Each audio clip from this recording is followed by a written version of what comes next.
Okay. Good afternoon, everyone.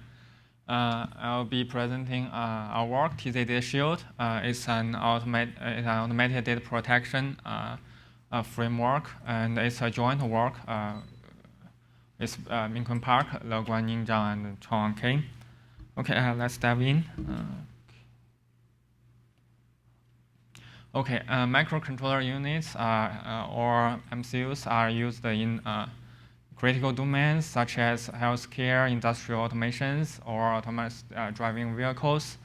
And all these systems share the similar architecture where software in the MCU interact with sensors and actuators. However, these software are vulnerable to attacks because they often lack of robust security mechanisms. So it means attackers can steal or manipulate sensitive data. Such data may include the private data from a sensor or command to an actuator. And so it can compromise the confidentiality and integrity of this data. To mitigate this these attacks, so MCU includes a memory protection unit, especially for ARM-based MCU, and it's a hardware extension, and it can protect data and operations by isolating the memory regions. However, existing MPU-based protections fails against strong adversaries, because MCU itself needs to be configured in the privileged mode. It means an attacker can utilize the vulnerabilities inside the privileged software and further compromise the configuration of MPU and further to steal or manipulate the sensitive data. This leads us to untrusted zone and to protect the data. So the untrusted zone is it split the system into two worlds: a secure world where trusted or sensitive data and operations are located in, and a normal world where untrusted applications run. So the secure world of the trusted zone provide a trusted execution environment, and the trusted zone ensures that even if the normal world is compromised and the sensitive data and operations in the secure world remains isolated. So to apply untrusted zone for sensitive data protection, we proposed our work, TZ-DATASHIELD. It consists of 3 steps.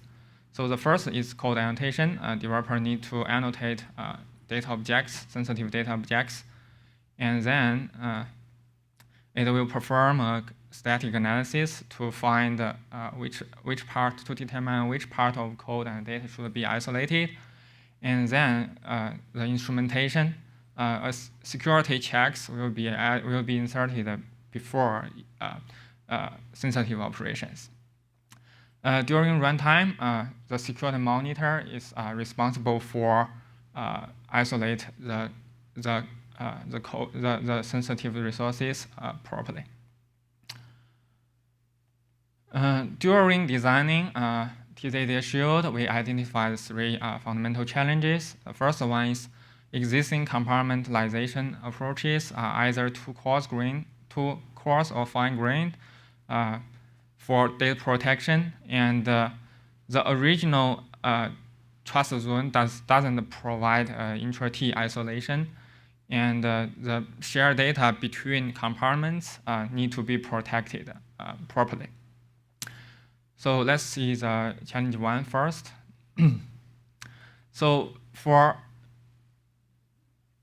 function level isolation, it's too fine-grained, and which leads to frequent compartment switches, and for a thread level and component level isolation, the compartments may be too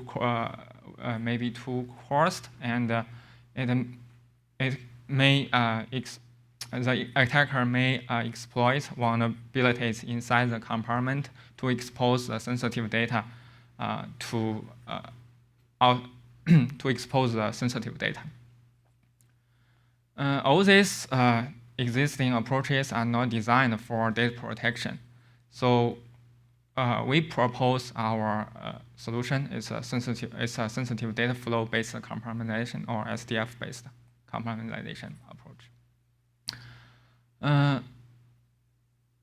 To serve, so the system will take the annotated global variables and peripherals. Here is the actuator as the input, and first performs the backward slicing. It tracks all the instructions and data objects that influence sensitive data for the integrity. And note that any global accessible data objects will be automatically marked as sensitive one. And then it will perform forward slicing to track all the instructions and data objects that are influenced by the sensitive data for confidentiality. After that, the system will perform these steps recursively for each annotated manually or automatically annotated data objects. And it's worth noting that any global accessible data objects that involves with more than one sensitive data flow will be treated as shared data. For challenge 2, even if the firmware is compartmentalized, the compartments can still access the memory address outside the compartments, even the security monitor. So to serve this, to handle this, we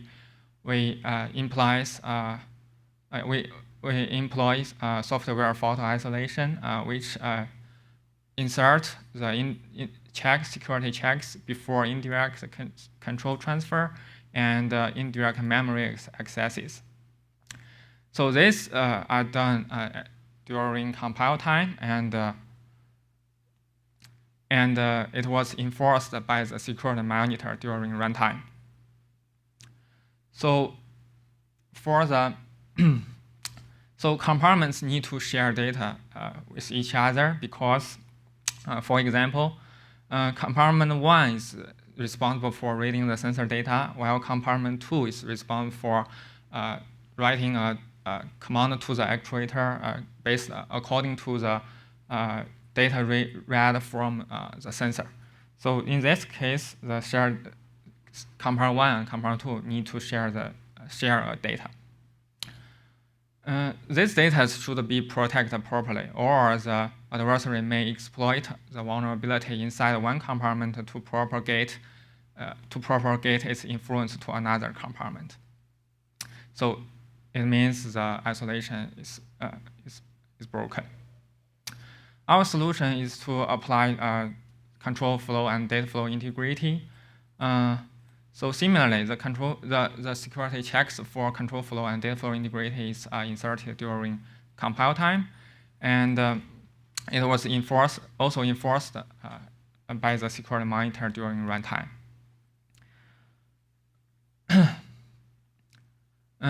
So basically, literally, so the CFI and DFI mechanism ensures that when a compartment tries to read a data, the data came from a legitimate control flow and allowed writing sources. So now let's take a look at our evaluation result.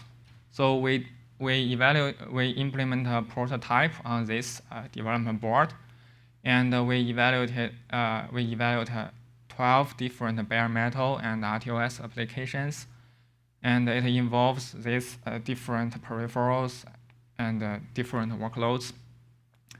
We also compared our compartmentalization approach with existing approaches, thread function, and the component level.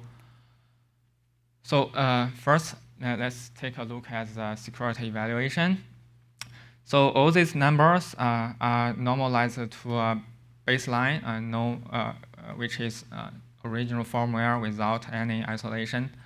And in terms of the accessible address space reduction from within compartments, our SDF approach achieved 80% reduction, which is 30% more reduction than the coarse-grained ones. And as for the number of RP gadgets reduction, it achieves near 19% reduction. It's 80% more than average, on average more than the reduction than the coarse-grained ones. As for performance, so our framework incurs reasonable performance overhead. It's near 15%. And you can see most overhead came from the security checks. And for memory overhead, it incurs about 30%, but it's manageable for modern MCU and modern MCU applications. To conclude, we propose TZ-DATASHIELD, which leverages untrusted zone to protect sensitive data against a strong adversary.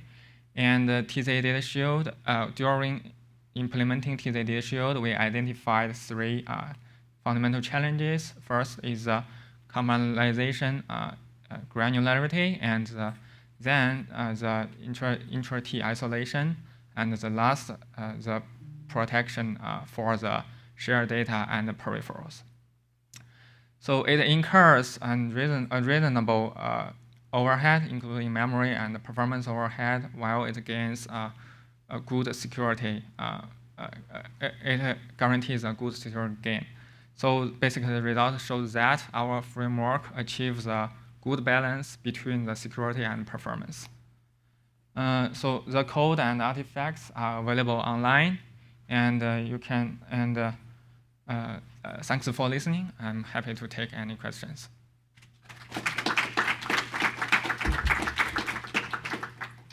We have time for one or two questions.